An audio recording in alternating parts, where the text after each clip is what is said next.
Hello, students. Welcome to Green Plus Institute of Paramedical Sciences. I am Dr. Maninder Kaur, and today we're going to talk about terms related to anatomy. Now, this lecture is a part of the series of lecture on Introduction to Anatomy and Physiology.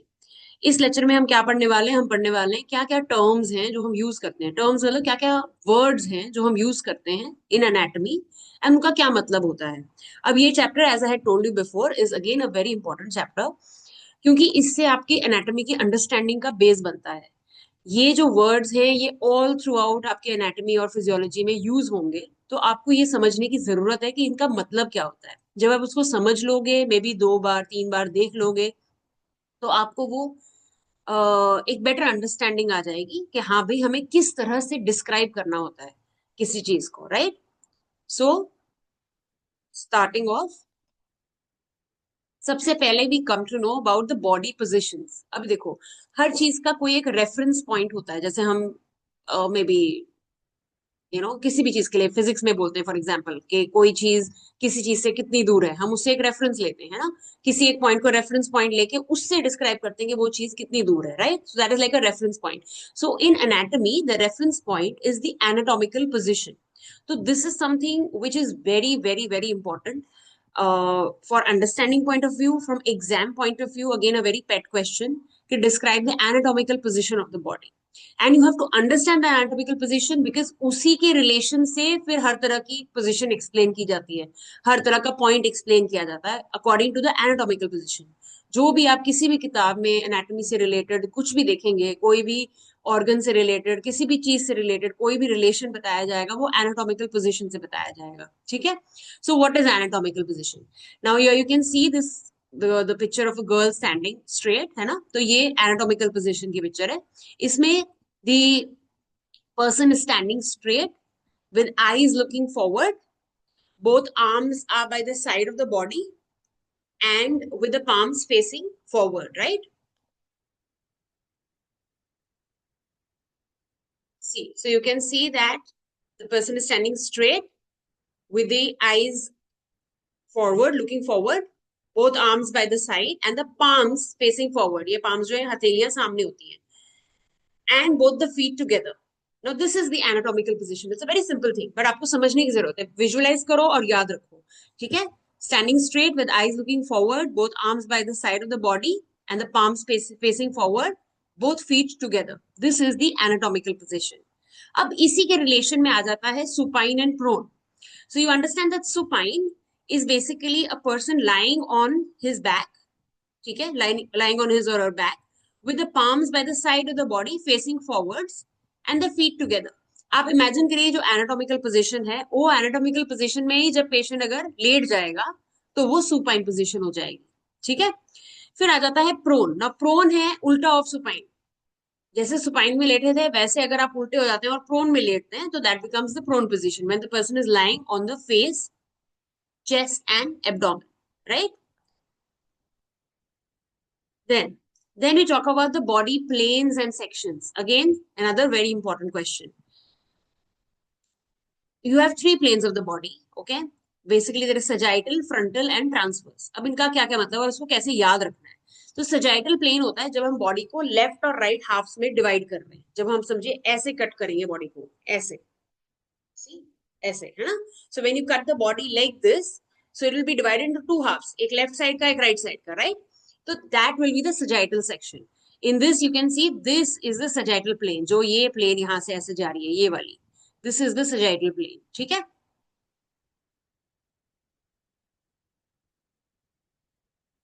I have to mark and tell you this is your sagittal plane.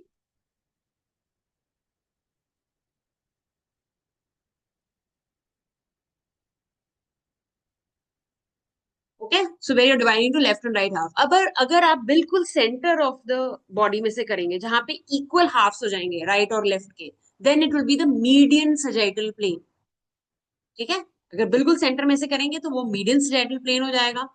अगर आप थोड़ा सा side से करेंगे, भले left side हो right side हो, किसी भी एक साइड से, थोड़ा इधर से हो गया, इधर से हो गया, इधर से हो गया, कहीं से भी हो गया, अगर ऐसे करेंगे तो फिर it will be the parasagittal plane, जबकि there will be unequal halves. Okay. Then the next one. Next is the frontal और द कोरोनल प्लेन, जिसको हम कोरोनल प्लेन भी बोलते हैं, फ्रंटल प्लेन बोलते हैं।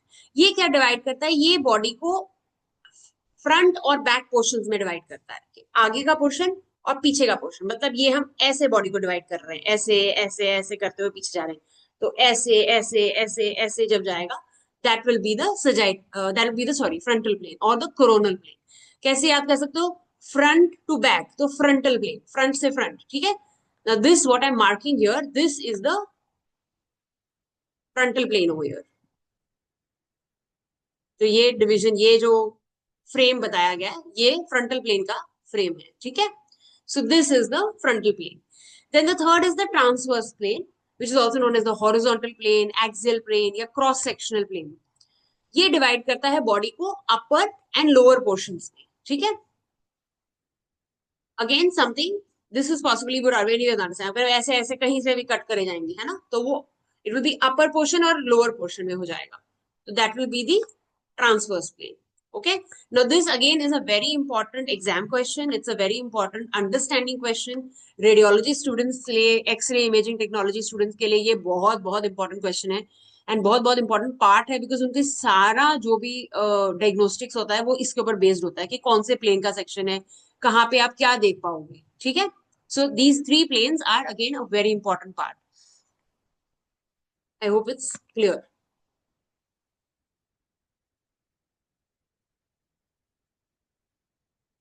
Now इसके बाद आ जाता है the different terms that we are going to use, है ना, कि हम क्या क्या टर्म्स यूज करते हैं और उनका क्या क्या मतलब होता है, राइट।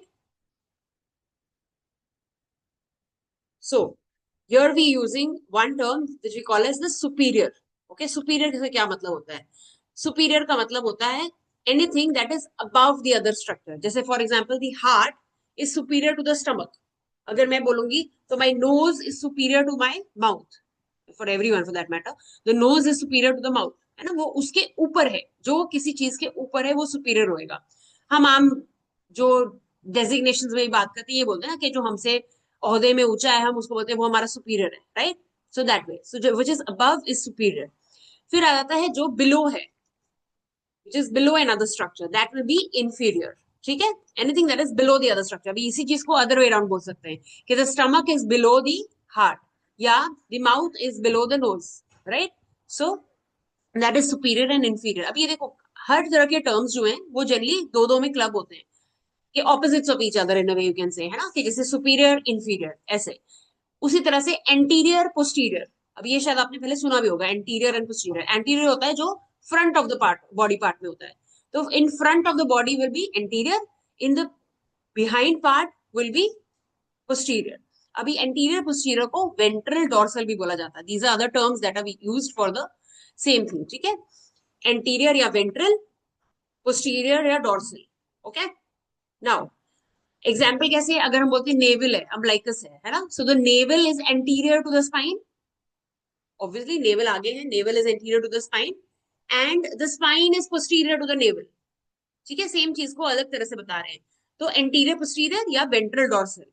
फिर आ जाता है medial and lateral, another important one. Medial lateral क्या होता है, अब देखो हमने हमारी एनाटॉमिकल पोजीशन समझी थी, तो मीडियल के हिसाब say anything which is towards the centre of the body, जो सेंटर की तरफ है वो मीडियल है, जो बाहर की तरफ है वो लैटरल है, ठीक है। So anything towards the mid line of the body it will B medial, anything which is away from the mid line of the body will B lateral. जैसे अगर अभी हम नोज और ईयर्स की बात करते हैं, तो the nose is medial to the ears, ठीक है, और the ears are lateral to the nose, that way. So medial lateral. अब देखो ये एक ही पार्ट में भी medial lateral, it's not necessary कि कोई चीज सेंटर में होनी चाहिए तभी हम उसको मीडियल और दूसरे को लैटरल बोलेंगे। It is basically relation between two things, वो दो चीजों की relation according to the anatomical position हम बताते हैं, कि कौन सी चीज सुपीरियर है, कौन सी इंफीरियर है, कौन सी लैटरल है, कौन सी मीडियल है, कौन सी एंटीरियर है, कौन सी पोस्टीरियर है। तो भी अगर सपोज हम हमारा हैंड बोलते हैं, है ना, अगर हम हमारे ये बोल रहे हैं हैंड, तो हमें हमारा hand according to anatomical position ऐसा होना चाहिए, तो then this is the medial part, this is the lateral part. तो बोला हमारा थंब लैटरल होता है और हमारी लिटिल फिंगर मीडियल होती है, दैट वे, ठीक है। That depends on the anatomical position, it could be at the same place. जरूरी नहीं है कि सेंटर में होगा तभी हम बोलेंगे, बिल्कुल आगे होगा तो ही हम उसको एंटीरियर बोलेंगे, और बिल्कुल पीछे होगा तो ही पोस्टीरियर। तो बीच की चीजों का क्या होगा, ये जो भी रिलेशंस हैं ये these are between two things. तो उन दोनों के बीच में कौन सा आगे है, कौन सा पीछे है, कौन सा ऊपर है, कौन सा नीचे है, कौन सा अंदर को है, कौन सा बाहर को है, ऐसे। ठीक है। फिर आ जाता है दो टर्म्स, इप्सी लैटरल एंड कॉन्ट्रालैटरल। अब इसका क्या मतलब होता है? इप्सी का मतलब होता है on the same side, Contra का मतलब होता है ऑपोजिट। हमने सुना ना कंट्रास्ट है हमारा, कॉन्ट्राडिक्शन कर रहे हैं ना, आम भाषा में भी हम कई बार बोलते हैं कि हमें कॉन्ट्राडिक्ट करते हैं या ये चीज कॉन्ट्राडिक्ट कर रही है किसी चीज को। तो कॉन्ट्रोवर्सी है ना, ये सुना होगा। उसका मतलब क्या होता है कि किसी चीज के उल्ट में होना, ऑपोजिट होना। तो the same comes with ipsilateral and contralateral. Ipsilateral का मतलब होता है which is on the same side of the body. जैसे फॉर एग्जाम्पल अगर मैं बोलना चाहूँ कि the spleen is ipsilateral to the colon. Now, अभी आपको spleen colon तो पता नहीं होगा, तो maybe I can say that uh, okay, my left eye is ipsilateral to my left ear, क्योंकि दोनों same side of the body, दोनों लेफ्ट साइड में ही है, ऐसे। ठीक है। अगर मैं बोलूं कि my right eye is contralateral to my left ear, right? तो then it is opposite side ना, ये राइट साइड का, ये लेफ्ट साइड का, that way. So when it is on the same side, left या right side of the body, left right की बात करें सेम साइड में मतलब, तो same side of the body है तो इप्सिलैटरल है, अगर ऑपोजिट साइड ऑफ बॉडी है तो कॉन्ट्रालैटरल है। ठीक है। देन फिर आ जाता है इंटरमीडिएट। अब हमने बोल दिया कि सेम साइड में है कि ऑपोजिट साइड्स में है। फिर आ जाता है इंटरमीडिएट, कोई चीज दो चीजों के बीच में है ना। कि अगर हम बोल रहे हैं फॉर एग्जाम्पल हमारा जो रिस्ट जॉइंट है, जो wrist joint is intermediate to the elbow joint and the interphalangeal joint और कार्पो फिलेंजो मेटाकार्पोफिलेंजियल जॉइंट। ठीक है। तो metacarpophalangeal joint and wrist joint, ठीक है, इट इज इंटरमीडिएट। अगर आम भाषा में बोलूं तो my wrist joint is intermediate to the palm and forearm, ऐसे बोल सकते हैं सपोज, क्योंकि आपको इजी समझ में आएगा। ठीक है। कि पाम और फोर आर्म की इंटरमीडिएट रिस्ट जॉइंट है, कि उसके बीच में है, दैट वे। तो जैसे एग्जाम्पल उन्होंने दिया है, the knee is intermediate between the upper leg and the lower leg, है ना, थाई और लेग के बीच में आता है नी, तो इंटरमीडिएट हो गया। ठीक है, यहां तक क्लियर। फिर नेक्स्ट आ जाता है proximal and distal. Again a very important one. Proximal distal क्या होता है? कोई भी चीज जो बॉडी के सेंटर की तरफ जा रही है वो प्रॉक्सिमल होगी, जो सेंटर से दूर है वो डिस्टल होगी। अब इसमें क्या समझना है आपको? इसमें आपको ये समझना है कि प्रॉक्सिमल डिस्टल जनरली बोला जाता है फ्रॉम द स्टार्ट, स्टार्ट के रिलेशन, स्टार्ट और end. It is not medial lateral के हिसाब से, it is not medial lateral के हिसाब से।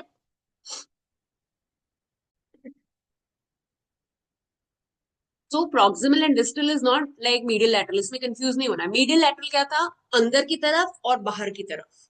प्रॉक्सिमल डिस्टल क्या होता है? कि जो पहले आया और जो बाद में आया। प्रॉक्सिमल इज जो पहले आएगा, डिस्टल इज जो बाद में आएगा। जैसे अगर हम बात करें हमारे अपर लिम्ब की फॉर एग्जाम्पल, तो my shoulder joint is proximal to my elbow joint. It is more closer to the centre of the body, it is more closer to the point of start of attachment. अब मेरा upper limb जो है, it is attach to my body with my shoulder joint, right? तो इसके हिसाब से ये पहले आ रहा है और ये बाद में आ रहा है ना, ये और दूर हो रहा है मेरी बॉडी से, है ना। अगर हम ये सेंटर यहाँ पे पॉइंट ऑफ अटैचमेंट बोल रहे हैं, तो पॉइंट ऑफ अटैचमेंट से एल्बो जॉइंट दूर है, रिस्ट जॉइंट दूर है, ये जॉइंट सारे दूर है ना। तो my shoulder joint is proximal to my elbow joint. या फिर अगर हम नीचे की भी बात करेंगे तो the elbow joint is proximal to the wrist joint, right? Elbow पहले आएगी फिर रिस्ट आएगी, क्योंकि अटैचमेंट यहां से है। तो इधर से जाओगे तो पहले ये आएगा फिर ये आएगा, as simple as that. So this is proximal as compare to this. Again देखो, ये दो चीजों की रिलेशन की बात है आपसी, it is not a general term. ठीक है, आम में नहीं होता कि हाँ भाई ये प्रॉक्सिमल ही है हमेशा। अगर हम शोल्डर के हिसाब से बोलेंगे तो एल्बो इज डिस्टल, अगर हम रिस्ट के हिसाब से बोलेंगे तो एल्बो इज प्रॉक्सिमल। ठीक है, तो हम किससे के साथ उसकी रिलेशन बता रहे हैं उस पर डिपेंड करता है। डिस्टल आ जाता है जो दूर है। अब जैसे हमने बोला कि the wrist joint is distal to the elbow joint, या the elbow joint is distal to the shoulder joint. So understand this really well and clear, okay, that we are talking of distal and proximal in relation to two things, आपसी। अब वो चीज इन दोनों के relation में, अगर हम shoulder elbow की बात करेंगे तो शोल्डर प्रॉक्सिमल है, एल्बो डिस्टल है। लेकिन अगर हम एल्बो और रिस्ट की बात करेंगे तो एल्बो प्रॉक्सिमल है और रिस्ट डिस्टल है, ठीक है। तो it's about two things together. So proximal is the closer to the point of attachment of a limb. अभी ये लिम्स के लिए हम प्रॉक्सिमल डिस्टल बोलते हैं, हम इवन जो इंटेस्टाइन है उसके लिए प्रॉक्सिमल डिस्टल बोलते हैं, कि प्रॉक्सिमल होगा जो स्टार्टिंग की तरफ है, जो स्टमक की तरफ है वो प्रॉक्सिमल हो जाएगा, जो रेक्टम की तरफ है वो डिस्टल हो जाएगा, दैट वे, ठीक है। फिर डिस्टल हो गया farther from the point of attachment of a limb. Then आ जाता है सुपरफिशियल एंड डीप। अब ये तो काफी कॉमन सेंस वाली चीज हो जाती है, ये तो पता भी होगा आपको कि सुपरफिशियल क्या होता है और डीप क्या होता है। सुपरफिशियल होता है जो ऊपर ऊपर है, डीप होता है जो अंदर अंदर है ना। तो जो बॉडी की सरफेस के तरफ है वो सुपरफिशियल है, जो बॉडी की सरफेस से दूर है वो डिस्टल है। For example, the skin is superficial to the muscles, है ना, ऑब्वियसली हमारे मसल्स स्किन के नीचे हैं। Fat is deeper to the skin, skin की लेयर के नीचे फैट आएगा, स्किन आएगा फिर फैट आएगा फिर मसल आएगा, है ना।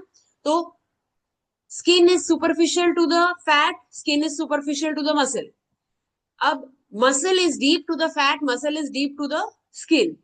फैट की बात करेंगे तो fat is superficial to the muscle but deep to the skin. समझ में आया? तो ये आपसी है, दो चीजों का रिलेशन आपसी, कि कौन सा सुपरफिशियल है कौन सा डीप है। Always remember all these terms are in relation of two things आपसी।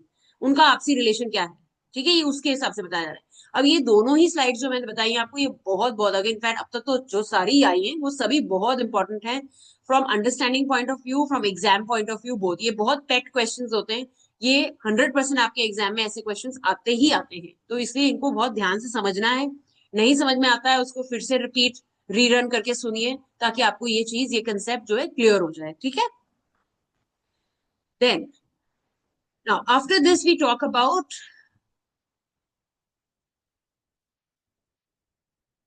the body regions. अब बॉडी को अलग अलग रीजन्स में डिवाइड किया जाता है। एक तरह, one way of dividing the body is dividing into axial and appendicular. Appendicular होता है कि एड ऑन जो है, जैसे कह लो, तो हमारी बॉडी अगर आप देखोगे तो एक पूरा ऊपर से नीचे तक सेम एक ही है, कह लो head and chest and abdomen, ये एक स्ट्रक्चर आ जाता है। और उसके साथ में जैसे हम देखो, अगर आप कोई सपोज डॉल लाते हैं, है ना, तो डॉल में क्या होता है, आपने दोनों हाथ दोनों पैर अलग से ऐड करे होते हैं, है ना। तो it's something like that, you can try and remember it that way, कि एक्सियल स्केलेटन जो सेंटर में आती है वो एक्सियल स्केलेटन है। जो एड ऑन एक्स्ट्रा है, जो आपके हैंड्स हो गए, मतलब अपर लिम्ब होगी और लोअर लिम्ब होगी, ये दोनों ही आपके अपेंडिकुलर स्केलेटन है। Appendicular skeleton has only appendicular skeleton भी, एपेंडिकुलर रीजन भी, दोनों चीजें होती हैं। बोन्स के लिए भी हम ये चीज यूज करते हैं, ठीक है।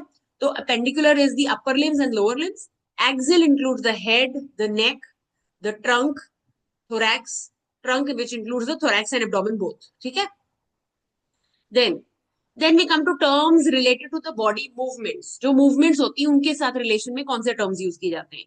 एक मूव होता है, मूवमेंट होती है ग्लाइडिंग मूवमेंट। ग्लाइडिंग होता है कि एक चीज जा रही है वो उसके ऊपर से ऐसे, जैसे कह लो स्लाइड कर रही है ना, तो sliding gliding is similar, okay. So gliding movement वो होती है। एक होती है एंगुलर मूवमेंट, कि एक एंगल में मूव कर रही है, एक प्लेन में मूव कर रही है, दैट इज एंगुलर मूवमेंट, ठीक है। फिर आ जाती है रोटेशन मूवमेंट, कि ये देखो ये अभी रोटेशन हो रही है ना, या अगर हम ये भी करते हैं तो ये पूरी रोटेशन मूवमेंट है, right. So this is the rotation movement, जो आप रोटेट करते हो जब।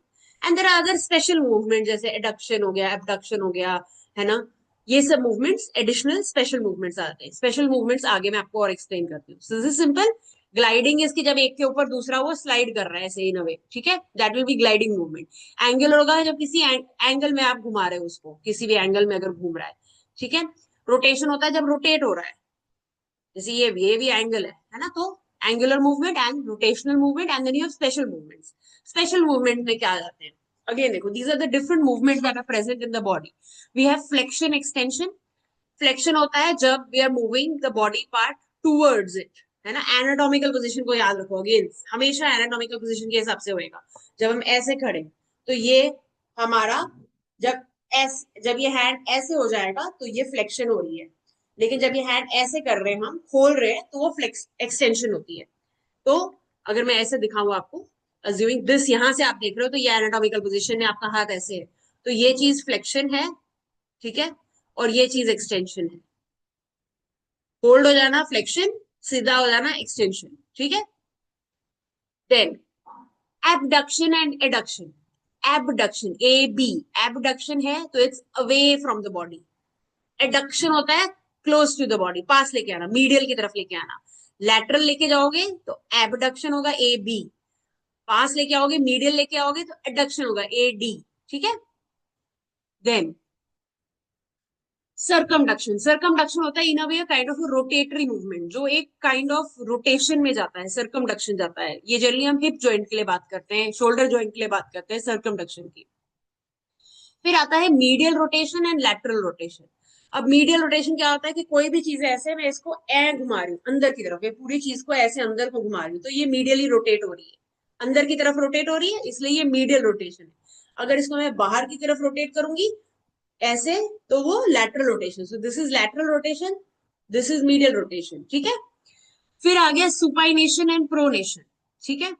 सुपाइनेशन, देखो सुपाइन पोजीशन मतलब एनाटॉमिकल पोजीशन, तो सुपाइन पोजीशन। प्रोनेशन मतलब ऐसे। ठीक है। फिर ऑपोजिशन, ऑपोजिशन जनरली थंब के लिए यूज किया जाता है। देखो भैया थंब की मूवमेंट, सब चीजों की मूवमेंट ऐसे ऐसे होती है ना सिर्फ, या ऐसे ऐसे कर लोगे। जैसे अगर हम इन दोनों की बात करें तो आप ऐसे कर सकते हो, ऐसे कर सकते हो, ऐसे कर सकते हो, राइट। लेकिन अगर थंब की बात करोगे तो आप ऐसे कर सकते हो, ऐसे कर, मतलब एडक्शन एबडक्शन कर सकते हो, फ्लेक्शन कर सकते हो, और ऑपोजिशन कर सकते हो। वो टोटली ऑपोजिट दूसरे साइड में भी जा सकती है। ठीक है। सो दैट विल बी, ये फ्लेक्शन होता है, ये जो आप साइड में जा रहे हो ये ऑपोजिशन ऑफ थंब होता है, तो थंब की ये स्पेशल होती है। फिर आ जाता है डॉर्सी फ्लेक्शन एंड प्लांटार फ्लेक्शन। अब देखो अगर आप एक्सटेंसर की तरफ जा रहे हो तो वो डॉर्सी फ्लेक्शन हो जाएगी, अगर आप फ्लेक्सर्स की तरफ जा रहे हो तो वो पामार फ्लेक्शन हो जाती है। ये जनरली हैंड के लिए और फुट के लिए यूज किया जाता है, dorsiflexion and plantar flexion. फिर आता है इनवर्जन एंड इवर्जन, ये जनरली फुट के लिए होता है। अगर ये हमारा फुट है तो अगर हम फुट को ऐसे अंदर कर रहे हैं, अगर हमारे पैर ऐसे पड़े हुए हैं, जैसे सपोज ऐसा है ना, तो हमारे पैर ऐसे हैं, ये हमारा फुट है। तो अगर फुट को हम ऐसे करते हैं तो ये इन्वर्जन होगी। अगर फुट को ऐसे करते हैं बाहर की तरफ तो वो इवर्जन हो गया। मतलब ये मेरा हील समझिए और ये मेरा फुट है ना, ऐसे ये पड़ा हुआ है फुट। तो अगर मैं उसको अंदर अंदर की तरफ खोलूंगी तो वो इन्वर्जन होगी, अगर मैं उसको बाहर की तरफ खोलूंगी तो वो इवर्जन होगी। ठीक है। फिर आगे लैटरल रोटेशन, लैटरली रोटेट करना, जो हमने पहले ही बात किया, दिस इज रिपीट समहाउ। फिर आ जाता है retraction and protraction. Retraction protraction क्या होता है? This is use for the jaw, जब आप उसको बाहर निकालते हो और अंदर लेके जाते हो। Retraction and protraction. ठीक है। जब बाहर को आया तो रिट्रैक्ट किया आपने, रिट्रैक्शन एंड प्रोट्रैक्शन, ये वाला। ठीक है। Then we come to the terms describing the muscles. Muscles के लिए क्या होता है? देखो एक ओरिजिन होगी, एक इंसर्शन होगी, जहां से शुरू हुआ that is the origin, as simple as that. ठीक है। So there is an origin जहां से वो मसल शुरू हो रहा है, देर इज एन इंसर्शन जहां पे वो खत्म हो रहा है। तो जहां से शुरू हो रहा है उसको ओरिजिन बोलते हैं, जहां पे खत्म होता है उसको इंसर्शन बोलते हैं। जो बीच का फ्लैशी पार्ट होता है उसको बेली बोलते हैं। ठीक है। फिर आता है टेंडन। टेंडन क्या है? Generally towards the end of the muscles, जो मसल के फाइबर्स हैं उसमें से जो मास मास है वो निकल जाता है, वहां पे सिर्फ फाइबर फाइबर पड़े होते हैं। तो जब वो फाइबर्स का एक गुच्छा बन जाता है वो उस गुच्छे को टेंडन कहा जाता है। ठीक है।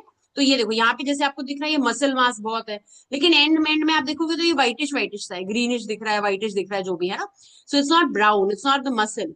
यहाँ पे सिर्फ ऐसा लग रहा है बस फाइबर फाइबर है, तो ये जो फाइबर फाइबर होता है ये टेंडन होता है। ठीक है। अब कभी कभी जो टेंडन है वो एक शीट के जैसे बन जाता है, एक जैसे बेडशीट होती है ना वैसे एक शीट की तरह बन जाता है। कि टेंडन नॉर्मली तो ऐसे गुच्छा होएगा ना, एक रस्सी जैसा होएगा, लेकिन कभी कभी वो एक शीट जैसा स्प्रेड आउट होता है। जब वो स्प्रेड आउट शीट जैसा होता है तो तब उसको एपोन्यूरोसिस या रैफे कहा जाता है, डिपेंडिंग ऑन कितना स्प्रेड है वो, उसके हिसाब से। That is how you get the terms aponeurosis and raphe. ठीक है। तो basically which you definitely need to understand is origin, insertion, belly. ठीक है। Origin, insertion, belly and tendons, इतना तो 100% आपको पता ही होना चाहिए। Okay. Then then we come to the terms related to the vessels. Blood vessel से रिलेटेड क्या टर्म्स होते हैं? एक हमने सुना होगा आर्टरीज और वेन्स, है ना। अब आर्टरीज और वेन्स के बीच में there are some things which you need to know. तो वन वी नो इज कि आर्टरीज होती है, आर्टरीज के बाद जो छोटी छोटी छोटी छोटी आर्टरीज होती है उनको हम बोलते हैं आर्टीरियोल्स। ठीक है। फिर arterioles are further divided and they form capillaries. Capillary क्या है? कैपिलरी एक जाल जैसा है, एक नेट जैसा है। वेसल्स का जब जाल बन जाता है तो वो कैपिलरीज बन जाती है, ठीक है। तो उस पॉइंट में वो बहुत माइन्यूट होती है, उनको कैपिलरीज कहा जाता है। फिर कैपिलरीज फर्दर फिर से ज्वाइन होनी शुरू हो जाती है और वो वेन्यूल्स बनाती हैं। जो छोटी वेन्स होती हैं उनको वेन्यूल्स बोला जाता है। फिर जब वो बड़ा बन जाता है तो वो वेन बन जाती है, ठीक है। So you have arteries, arterioles, capillaries, venules and veins, ठीक है। अब इसके अलावा होते हैं एनास्टोमोसिस। एनास्टोमोसिस क्या है? एनास्टोमोसिस होता है जहां पे आर्टरी और वेन जोड़ा हुआ है साथ में, कैपिलरीज की वजह से नहीं, खुद से सीधा सीधा आर्टरी और वेन को जोड़ दिया, तो वो एनास्टोमोसिस हो जाएगा। That is atrioventricular, sorry, arterio venular और आर्टीरियो वैस्कुलर जो एनास्टोमोसिस होता है, ठीक है। सो क्लियर है? Arteries, arterioles, capillaries, venules, veins, that is the sequence. अगर हम आर्टरी से वेन में जा रहे हैं तो artery, arteriole, capillary, venule, when, ठीक है। फिर आ गया बोन्स। बोन से रिलेटेड क्या क्या होते हैं? बोन से रिलेटेड एक हमें पता है एलिवेशन होते हैं, जैसे हमने पिछले लेक्चर में भी बोला था कि कोई प्रोमिनेंट पार्ट होता है ना, कोई दिख रहा होता है। जैसे अगर हम ये बोल रहे हैं तो इसमें मैं बोलूंगी कि ये देखो हमारे नकल्स हैं, जो हम बोलते हैं ये बोनी प्रोमिनेंसेस है ना, तो ये एलिवेशन है। फिर कोई कोई डिप्स भी होंगे कहीं ना कहीं, जैसे आप देखोगे कि यहाँ पे किसी बोन पे डिप भी होगा। अगर आप ये प्रॉपर कोई बोन देखो, अगर हमारी बॉडी में समझना थोड़ा मुश्किल होता है, बिकॉज ऑब्वियसली ऊपर मसल्स भी होती है, किसी का मसल ज्यादा होगा, किसी का मसल कम होगा, फैट ज्यादा होगा, फैट कम होगा, तो it be difficult to understand. But अगर आप बोन्स में एक्चुअली देखते हो तो आपको समझ में आएगा कि बोन्स में कहीं ना कहीं कोई एलिवेशन होंगी, कहीं कहीं पे कोई डिप होगा, वो डिप्रेशन बोलते हैं उसको। ओपनिंग्स होंगी। ओपनिंग्स क्यों होती है? ओपनिंग्स होती है वेसल्स को अंदर जाने आने जाने के लिए, ब्लड वेसल्स को, ठीक है, या नर्व्स को आने जाने के लिए ओपनिंग होती है। तो उस ओपनिंग के थ्रू कुछ ना कुछ अंदर जाएगा या बाहर आएगा। फिर कैविटी होती है बोन के अंदर, ऑब्वियसली एक कैविटी होती है, हमें पता है ना, जो बोन मैरो होता है, मेड्यूलरी कैविटी होती है, तो there is a cavity inside the bone. Then there is articular surface. Articular surfaces के जहां पर भी दो जॉइंट, जो सॉरी दो बोन्स मिलते हैं, जो जॉइंट्स बनती है हमारी, है ना, तो जहां पर दो बोन्स मिल रहे हैं तो उनके जो अपोजिंग सर्फेसिस होते हैं, जो एक दूसरे के सामने सर्फेसिस आ रहे हैं, वो सर्फेसिस को हम आर्टिकुलर सर्फेस बोलते हैं। अगर सपोज ये मेरा थाई बोन है और ये मेरा लेग का बोन है, तो ये दोनों के बीच में यहाँ पे ये जॉइंट बन रहा है, नी जॉइंट मेरा, है ना। अगर हम बोले ये मेरा नी जॉइंट है, समझो मैं कह रही हूँ, है ना, this is my knee joint supposedly. So if this is the knee joint, तो ये वाला सरफेस और ये वाला सरफेस, ये आर्टिकुलर सरफेस है, because they are taking part in a joint, ठीक है। So any surface of the bone that takes part in any joint, that is a part of a joint, is called as an articular surface. फिर आ जाता है fracture. Fracture is actually a pathological term, but fracture is again one thing which possibly again you must have heard many a times. Fracture होता है any break in the continuity of bone, कि कहीं bone में continuity में break आ गया, टूट गई है बोन, तो वो फ्रैक्चर हो जाता है, ठीक है। Then we come to the body cavities. अभी बॉडी कैविटीज कैसी? बॉडी के अंदर ऑब्वियसली हमें पता है कि लिम्स है हमारे, बट हमारा जो ट्रंक है specially, and inside even the head, this has a space in between, है ना, कैविटी है उसके अंदर। तो वो कैविटीज को हम कैसे डिवाइड करते हैं, ठीक है। सो वी हैव दी विसरा, या जो इंटरनल ऑर्गन्स है उनको हम विसरा बोलते हैं। जो इंटरनल बॉडी ऑर्गन्स हैं वो अलग अलग बॉडी कैविटीज के अंदर रखे हुए हैं, राइट। सो उसमें we have the dorsal cavity, that is dorsal, हमने क्या बोला था, डॉर्सल था बैक की तरफ, पीछे की तरफ। तो डॉर्सल कैविटी के अंदर क्रेनियल कैविटी आ जाती है और वर्टेब्रल कैविटी आ जाती है। फिर वेंट्रल, वेंट्रल मतलब एंटीरियर कैविटी, है ना, तो एंटीरियर कैविटी में हमारा थोरेसिक कैविटी आ जाता है और एब्डोमिनो पेल्विक कैविटी आ जाता है। इसके अलावा कुछ माइनर कैविटीज और है, जैसे हमारे ईयर के अंदर कैविटी है, नोज के अंदर कैविटी है, मुंह के अंदर कैविटी है, ओरल कैविटी है ना। So these are the other minor cavities that are present. Now, the body maintains its internal organization by means of membranes, sheaths, and other structures that separate compartments. अब देखो, हम घर में करते हैं ना कि हमने अगर कुछ कोई सामान रखना है तो हम कंपार्टमेंट्स बनाए होते हैं, हमारा जैसे किचन है फॉर एग्जांपल, या इवन हमारा जो वार्डरोब होता है उसके अंदर हमने कंपार्टमेंट बनाया होता है ना, कि इधर हमने यही चीज रखनी है, फिर इधर यही चीज रखनी। कभी कभी किसी किसी ने, आप में भी आजकल आप जैसे वो यूट्यूब वगैरह पे देखते हो ना, शॉर्ट्स वगैरह बड़े होते हैं कि हाँ भाई इसके अंदर हमने ये ऑर्गेनाइजर बनाने के लिए ये डिवीजन बना दी, पार्टीशन कर दिया, इसको इधर से पार्टीशन कर दिया। तो ऐसी बॉडी में भगवान ने पहले से पार्टीशन बनाई हुई है, उन्होंने कुछ कुछ लेयर्स बनाई हुई है, ताकि वो अलग अलग बॉडी पार्ट्स जो सेपरेट सेपरेट हो सके, एक दूसरे में बजते ना फिर, जैसे कहते हैं ना, उस रीजन से। So that is made by means of membranes and sheets और may be some other structure, sometimes muscles also. तो द पोस्टीरियर कैविटी और the dorsal cavity and the ventral cavity that is interior cavity, ये सबसे हमारे largest दो cavities हैं। बाकी सब तो मैंने बताया माइनर है, छोटे छोटे हैं। देखो अभी ऑब्वियसली साइज से समझ में आता है, नोज की कैविटी कह लो या मुंह की कैविटी कह लो, उससे तो बड़ा हमारा सिर है ना, तो सिर की कैविटी बड़ी है, तो डोर्सल कैविटी बड़ी है। Now these cavities contain and protect delicate internal organs and the ventral cavity allows for significant changes in the size and shape of organs as they perform their functions. अब देखो इसको समझने की मतलब simple English है वैसे, but फिर भी एक हमें कैविटी की क्यों जरूरत है, हमें जरूरत थी क्योंकि हमारा बोनी स्ट्रक्चर हो, ताकि अंदर के जो हमारे सॉफ्ट डेलिकेट ऑर्गन्स हैं उनको प्रोटेक्शन मिल सके और उनको बैठने को जगह मिल सके। वन। अब दूसरा भगवान ने क्या बनाया, वो ये बनाया कि जो हमारी वेंट्रल बॉडी कैविटी है, जैसे थोरेसिक कैविटी मतलब चेस्ट कैविटी एंड एब्डोमेन की कैविटी, आप दोनों आप जानते हो कि ये दोनों ही कैविटीज ऐसे हैं जो अपना साइज और शेप बदल सकते हैं। अब जब हम ब्रीथ करते हैं तो हमारी चेस्ट एक्सपैंड होती है फिर रिलैक्स होती है, राइट? तो इसकी साइज चेंज हो रही है, शेप चेंज हो रही है। सेम हैपेंस विद एब्डोमेन, कहते हैं हाँ ये मोटे हो गए जी, बड़े हो गया, पेट बड़ा हो गया। तो that abdomen cavity also has a capacity to increase and decrease. जैसे प्रेगनेंसी होती है तो प्रेगनेंसी में कितना बड़ा पेट हो जाता है, राइट? तो that abdomen becomes such big, that is why because it has the capacity to increase. तो ये इसलिए बनाया गया so that there can be changes in, it can accommodate for change, ठीक है? Now the lungs, heart, stomach, intestine, जैसे ये सब जो भी एग्जांपल्स हैं, they can expand and contract without distorting. देखो क्या होगा, अगर एक्सपेंशन की जगह नहीं होगी तो कोई भी अगर एक ऑर्गन बड़ा होता है किसी भी रीजन से, कोई डिजीज प्रोसेस से या कोई अदरवाइज, जैसे अगर हम बोल रहे प्रेगनेंसी है तो यूट्रस बड़ा हो रहा है, या किसी को कोई पैथोलॉजिकल प्रॉब्लम है, कोई हार्ट की प्रॉब्लम है, कोई भी डिजीज है जिसकी वजह से उनका ऑर्गन का जो स्ट्रक्चर है वो इंक्रीज हो रहा है, साइज इंक्रीज हो रहा है, तो वो क्या करेगा, फिर वो कंप्रेस करेगा बाकी सारी चीजों को, अगर बिल्कुल भी एक्सपेंशन की जगह नहीं होगी। ऐसे क्या होता है कि थोड़ी बहुत ही एक्सपेंशन का स्पेस होता है, ठीक है? So these are the different cavities that are there, we learn it a little more in detail. तो अब हमारी क्या सब डिविजन है, हम पहले बात करेंगे हमारे, हमने बोला था हमारा पोस्टीरियर कैविटी है, anterior cavity, that is dorsal and ventral. Now these are divided into further smaller cavities for better understanding, है ना? तो हमारा जो डोर्सल कैविटी है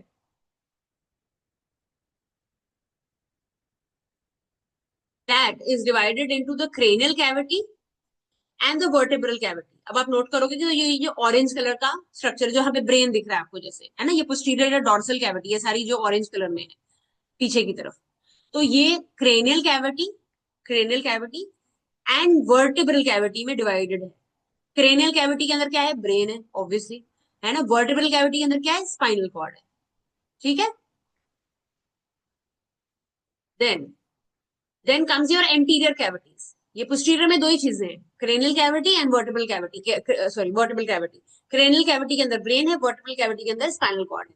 एंटीरियर कैविटीज में क्या है, अभी anterior cavity itself is divided by the diaphragm. Diaphragm क्या है, diaphragm is a muscle that is present in between the thorax and abdomen, मतलब हमारे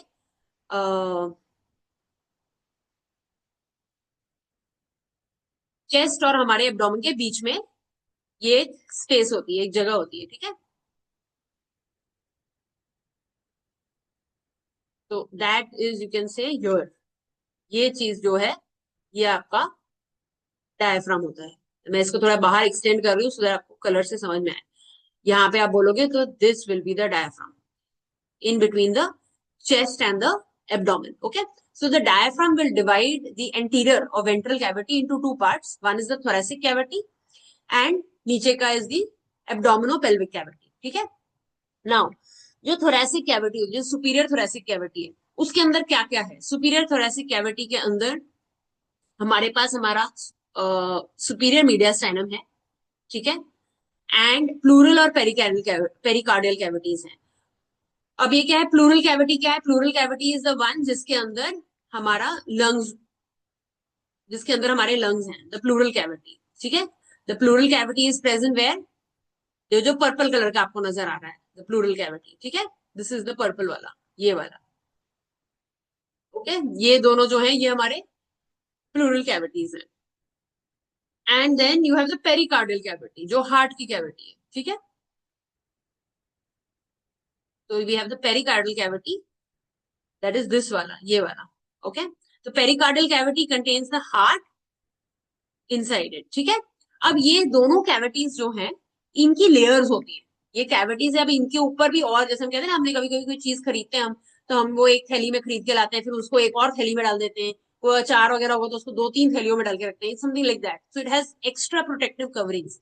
जो प्लूरल कैविटी है, मतलब जो लंग्स की कैविटी होती है, उसके अंदर लंग्स आने, तो उस that is covered by two layers. ठीक है, you have the visceral and parietal pleura, ये हम डिटेल में रेस्पिरेटरी सिस्टम में भी पढ़ेंगे। And the pericardial cavity is further surrounded by two membranes, that is the visceral and parietal pericardium. ठीक है, again you will study about this in the uh, cardiovascular system also. So ये cavities हैं, cavities के ऊपर और membranes हैं। ठीक है, so you have the superior mediastinal cavity, you have the pleural cavity, pericardial cavity in the superior thoracic cavity. ये जो pericardial और pleural cavities हैं, they are surrounded by membranes, that is the visceral and parietal. Pleural है, pleural तो वो visceral parietal pleura है, pericardial cavity है तो विसरल पैराइटल पेरिकार्डियम है। ठीक है, सेम नाम आगे चलता रहता है। फिर ये हो गया हमारा सुपीरियर थोरैसिक कैविटी। फिर आ गया हमारा inferior cavity, that is the abdomino pelvic cavity. तो सुपीरियर हमने बोला ना, जो ऊपर है वो सुपीरियर है, जो नीचे वो इंफीरियर है, तो इसलिए ये ऊपर था तो इसलिए ये सुपीरियर था। अब ये नीचे आ गया, जो नीचे का पार्ट, तो हम उसको इंफीरियर बोलेंगे। देखो ये ऊपर था तो ये सुपीरियर था, अब ये नीचे का पार्ट है तो ये इंफीरियर है। अब इसमें this is divided into two parts, one is the abdominal cavity, the other is the pelvic cavity, जो आपको एक पिंक एंड ग्रीन कलर में नजर आ रहा है। ठीक है, that is abdominal cavity is pink. Now this will include all the abdominal organs including stomach, spleen, liver, intestine, सब कुछ। ठीक है, kidneys। फिर आ गया pelvic cavity। pelvic cavity में क्या आता है? pelvic cavity में हमारा urinary bladder आएगा, reproductive organs आएंगे, ये सब हमारे pelvic cavity में आता है। ठीक है, अब ये जो है, again the abdominal inferior abdominal pelvic cavity has covering, has another membrane added to it। वो मेम्ब्रेन्स क्या है, उसकी जो मेम्ब्रेन्स हैं वो अगेन विसरल पैराइटल, सेम नाम है विसरल पैराइटल, लेकिन ये क्या है, ये पेरिटोनियम है। पेरिटोनियल कैविटी है इसलिए पेरिटोनियम है। प्लूरल कैविटी थी तो प्लूरा था, पेरिकार्डियल कैविटी थी तो पेरिकार्डियम था, अभी पेरिटोनियल कैविटी है तो पेरिटोनियम है। ठीक है, विसरल एंड पैराइटल दो लेयर्स, अंदर का और बाहर का layer. again you will learn about this a little more in detail when you are going to do the digestive system, जहां पे आप पेरिटोनियम के बारे में पढ़ेंगे। Now, as I said about the membranes of the body cavity, जो जैसे हम anterior वाली बोल रहे हैं या even peritoneal वाली बोल रहे हैं, ventral cavities में generally membranes हैं। तो the walls of the ventral body cavity and the outer surface of organs are covered with thin double layer membrane, that is the serosa, जिसको हम बोलते हैं serosa or serous membrane. Now, part of the membrane lines the cavity walls, that is the parietal serosa, folds onto itself to form the visceral serosa, which covers the organs in the cavity. अब देखो ये क्या इसका मतलब है, इतना सारा बता दिया तो समझ कुछ भी नहीं आया, है ना। देखो अगर हम बोल रहे हैं कि suppose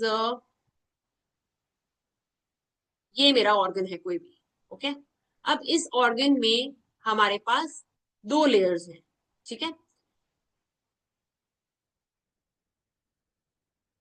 there is going to be one layer which is close by, just close to the organ, थोड़ा टेढ़ा मेढ़ा बन रहा है but just understand it, and there is going to be another layer which is उसके भी बाहर। ठीक है, ये इस लेयर के भी बाहर एक और शीट होगी, एक और मेम्ब्रेन होगा, तो there are going to be two membranes to it. Okay, actually maybe I can give you a better one. So this is definitely a better shape. So suppose this is one layer, one organ, अगर हम उसको cut section में देखते हैं, उसके ऊपर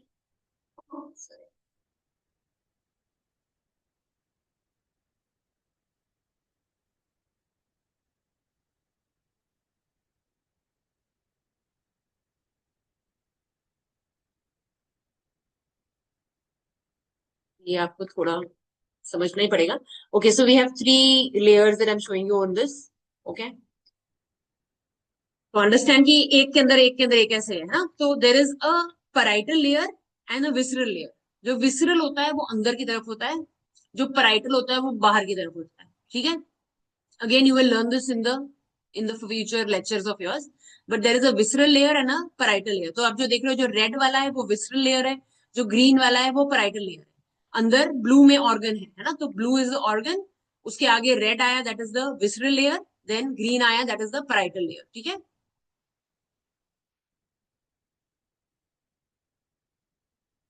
So that is all about the membranes and the cavities. Okay, so the lots of terms that you have learned today. बहुत सारी चीजें सीखी हैं, अलग-अलग terms related to anatomy, terms that you will be listening in all your future lectures. तो इन terms को बहुत अच्छे से याद रखना है, ध्यान में लाना है, नहीं समझ में आया है तो उसको repeat सुनना है, 2 बार सुनेंगे, 3 बार सुनेंगे, याद करेंगे तो अपने आप याद आ जाएगा। It's not that difficult, but yes it's a new term that you're listening, तो इसलिए आपको शायद थोड़ा सा स्टार्टिंग में मुश्किल लगे, बट डोंट वरी, ये बहुत आसानी से समझ भी आ जाने वाला है जब आप इसको लॉजिकली समझने की कोशिश करेंगे।